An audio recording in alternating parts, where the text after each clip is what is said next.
Backbone স্কুলের পক্ষ থেকে সবাইকে স্বাগত।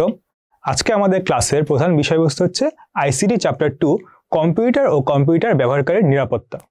আমাদের এই ভিডিওতে আমরা দেখব কম্পিউটার এর রক্ষণাবেক্ষণের সফটওয়্যারের গুরুত্ব এবং সেই সব সফটওয়্যার আমরা কিভাবে ইনস্টল করতে পারি। তো প্রথমে আসি সফটওয়্যার কি। কম্পিউটারকে আমরা প্রধানত দুইটি অংশে ভাগ করতে পারি, একটি হচ্ছে হার্ডওয়্যার এবং আরেকটি হচ্ছে সফটওয়্যার।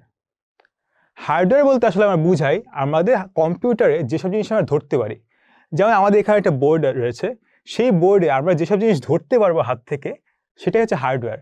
তাহলে সফটওয়্যারটা কি?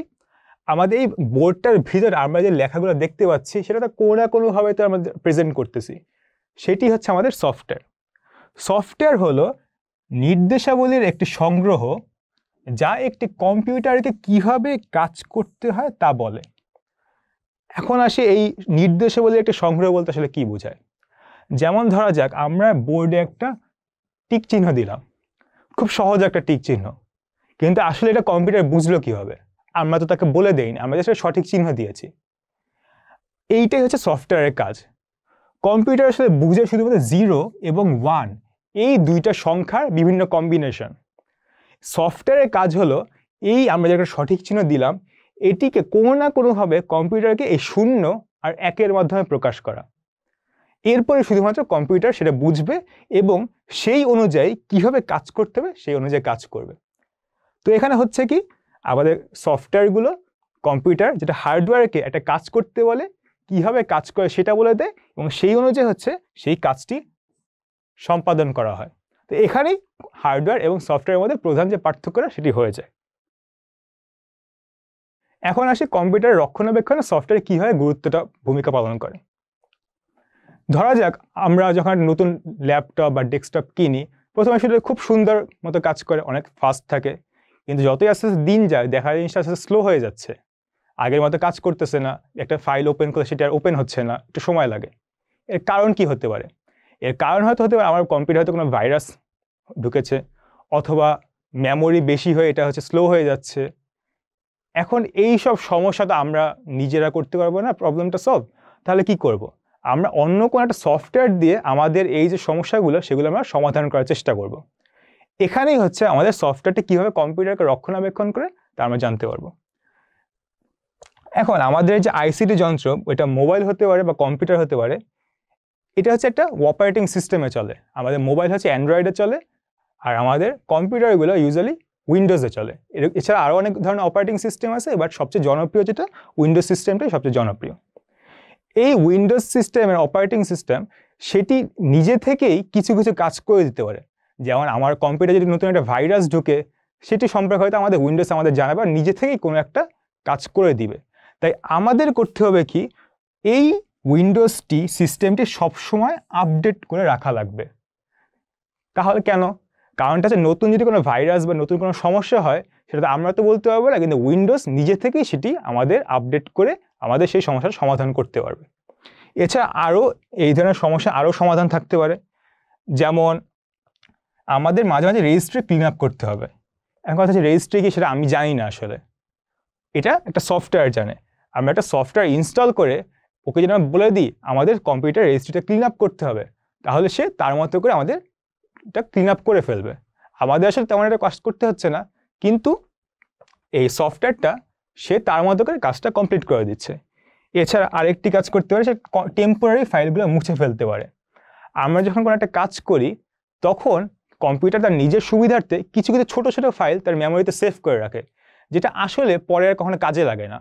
এটা অনেক দিন ধরে জমা রয়ে গেলে কম্পিউটারের মেমোরি কমে যায় এবং আস্তে আস্তে সেটা স্লো হয়ে যায়। এটিকে আমাকে করতে হবে না, কোনো একটা সফটওয়্যারকে আমি যদি বলে দিই সেই আমার হয়ে এই ফাইলগুলো ডিলিট করে দিবে। তাই দেখা যাচ্ছে কি আমরা আসলে নিজেরা অত কাজ করতে হচ্ছে না, সফটওয়্যারকে বলে দিলে সে তার মতো করে কাজটা করে দিচ্ছে। তো আমরা যদি নিজেরা এসব করতে যেতাম তাহলে এটা আসলে এত ভালোভাবে করতে পারতাম না। সফটওয়্যার খুব সহজেই এইসব জিনিসগুলো করে দিচ্ছে আমাদের। এখন কথা হচ্ছে এইসব সফটওয়্যার আমরা কোথায় পাবো? এগুলো তো আমাদের কম্পিউটারে বা ডিভাইসে ইনস্টল করতে হবে। তো এই ইনস্টল করার আগে আমাদের কিছু জিনিস দেখতে হবে, এটাকে আমাদের কম্পিউটারে ইনস্টল করা যাবে কি না। আচ্ছা, প্রথমে আমাদের যেটা সেটা হচ্ছে এই যে হার্ডওয়্যার সাপোর্ট করে কি না।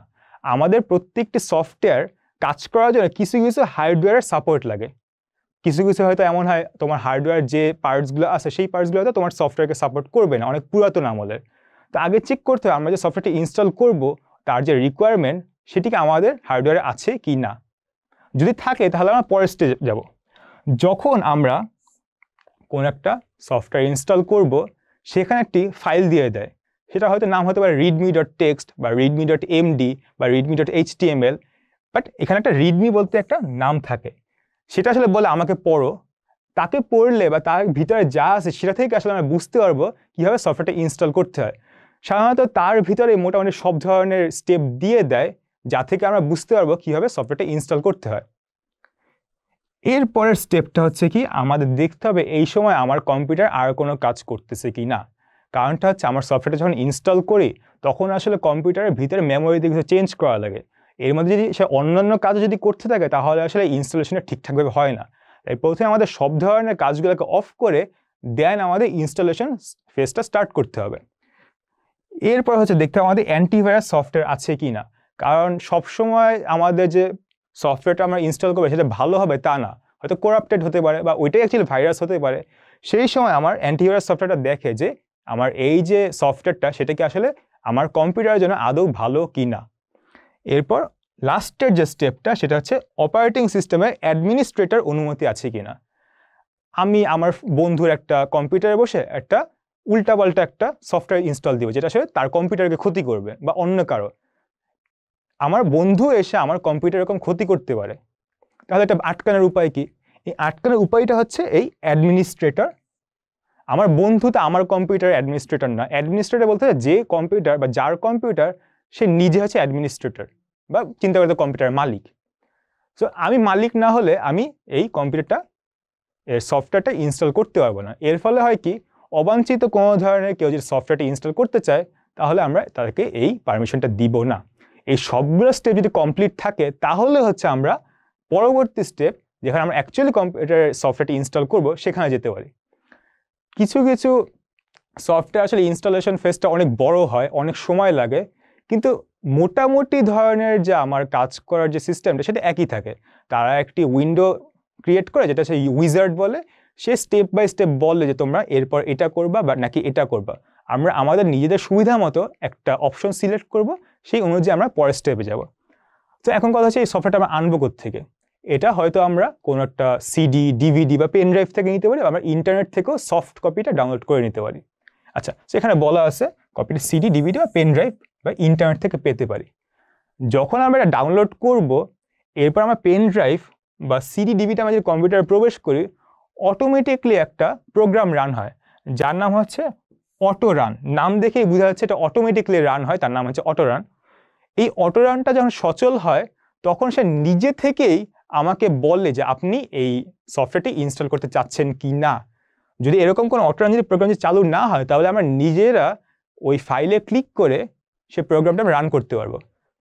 তো আমরা যখন প্রোগ্রামটা যখন রান করব, এটা হচ্ছে ইনস্টলেশন প্রোগ্রাম, তখন হয় কি প্রথমে একটা উইন্ডো আসে, সেই উইন্ডোতে বলে আপনি কি এই প্রোগ্রামটা ইনস্টল করতে চাচ্ছেন কি না।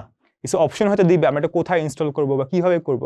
এরপর আমরা করবো কি জাস্ট এইটা ইনস্টল করার জন্য যে ধাপগুলো আছে সেই ধাপগুলো স্টেপ বাই স্টেপ আমরা যদি অনুসরণ করে যাই এবং শেষ পর্যন্ত আমরা যদি ফিনিশ যখন হয় আমাদের যখন শেষ হয় সেই পর্যন্ত যদি আমরা যেতে পারি তাহলেই হয়তো বা আমাদের সফটওয়্যারটি ইনস্টল হয়েছে। মাঝে মাঝে কোনো কারণে হয়তো সমস্যার কারণে নাও ইনস্টল হতে পারে। এটা এখন চেক করার উপায় কি, আমাদের যে সফটওয়্যারটি ইনস্টল হয়েছে সেটা ওপেন করে দেখা। এটার জন্য আমাদের আগে কি করতে হবে, কম্পিউটারটা আসলে রিস্টার্ট করতে হবে। রিস্টার্ট করার কারণটা হচ্ছে আমাদের কম্পিউটার কোনো একটা সফটওয়্যার ইনস্টল করার পরে যদিও ইনস্টল হয়েছে কম্পিউটারের কাছে মাঝে মাঝে মনে হয় সে এখনও ইনস্টল করে নাই, তার কাছে এর আগের যে অবস্থাটা সেই অবস্থাটাই থেকে যায়। এর জন্য কম্পিউটারকে আমরা যখন নতুন করে আবার রিস্টার্ট করি তখন সে সেই সফটওয়্যার সহ যেহেতু আবার নতুন করে ওপেন হচ্ছে, তো এখন সে জানে তার কাছে সফটওয়্যারটা আছে। এরপর যদি আমরা প্রোগ্রামটি ব্যবহার করতে পারি তাহলে আসলে আমরা বুঝতে পারবো যে আমাদের এই প্রোগ্রামটি সাকসেসফুলি ইনস্টল হয়েছে। তো আজকে আমাদের ক্লাসের এই পর্যন্তই।